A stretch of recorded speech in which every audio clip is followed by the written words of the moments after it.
Today, I want to share with you tip number 1 for losing weight in 2026. It may seem too simple, but precisely because it is simple, it works. I am Eddie Rodriguez, and on the EDU Health Tips channel, I speak clearly and accessibly about how you can better take care of your body, your health, and your mind. So go ahead, leave a like, share this video with someone who is also struggling to lose weight, and leave a comment if you already follow this practice or if you plan to start testing it today. The tip is, only eat when you're hungry. I know it may seem obvious, but most people don't do this. We eat because we are sad, anxious, tired, stressed, or simply because we are bored. Often, food becomes a way to compensate for emotions. But when we eat without true hunger, we are going against our body's signals. And this not only hinders weight loss, but also impairs the entire internal functioning. Now, let's switch gears. If you wait for true hunger to appear before eating, you give your body the chance to use the energy that is already stored. When you fast for a few hours, your body starts burning its own fat as fuel.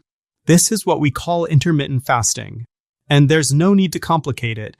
Intermittent fasting isn't about starving yourself all day. It's just respecting the interval between meals and waiting for hunger to arrive before eating.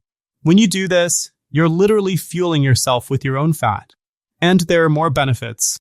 While you're not eating, your body takes the opportunity to reduce inflammation, improve insulin sensitivity, renew cells, and even enhance brain function. Many people report feeling more alert, in better moods, and even more creative. All of this simply because they learn to wait for the true signal of hunger before eating. But how to differentiate between true hunger and emotional hunger? True hunger appears gradually. You feel that emptiness in your stomach, sometimes a rumble, maybe even a slight discomfort. Emotional hunger, on the other hand, comes suddenly, often linked to a specific craving: sweet, salty snacks, bread. It's as if the body is saying, I want pleasure now, and not, I need energy. Being aware of this difference is essential. Another common mistake is continuing to eat even after you're already satisfied. It's that famous, just one more piece.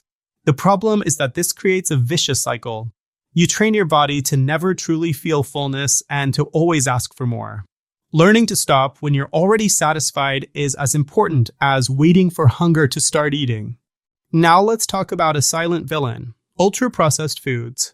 These foods are designed to deceive the brain.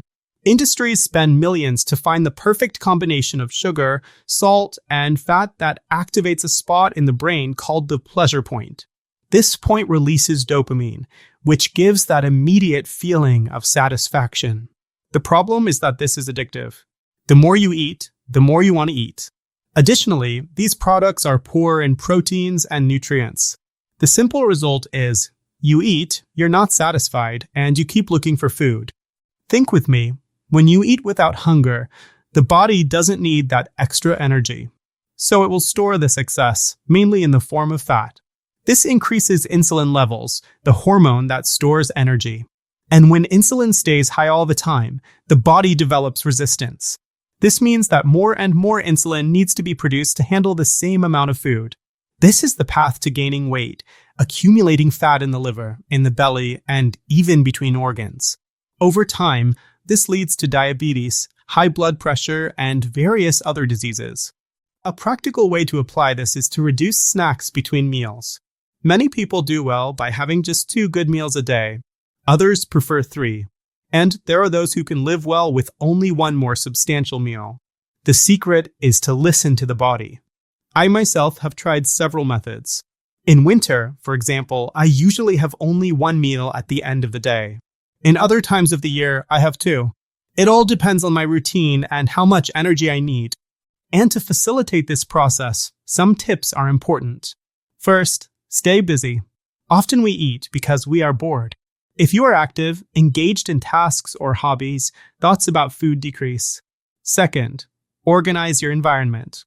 If your house is full of snacks, cookies, and sweets, it will be much harder to resist. Keep healthy and nutritious foods in sight. Third, remember that when you are not eating, you are not sacrificing. You are feeding off your own fat. You are burning the excess accumulated over time. This completely changes your relationship with food. You stop being a hostage to schedules and impulses and start to be in control. This increases willpower, improves discipline, and boosts self-esteem. And losing weight ends up being a consequence of this process. Now I want to hear from you. Have you ever tried waiting until true hunger before eating? Have you noticed the difference between physical hunger and emotional hunger? Write here in the comments, because your experience might inspire others.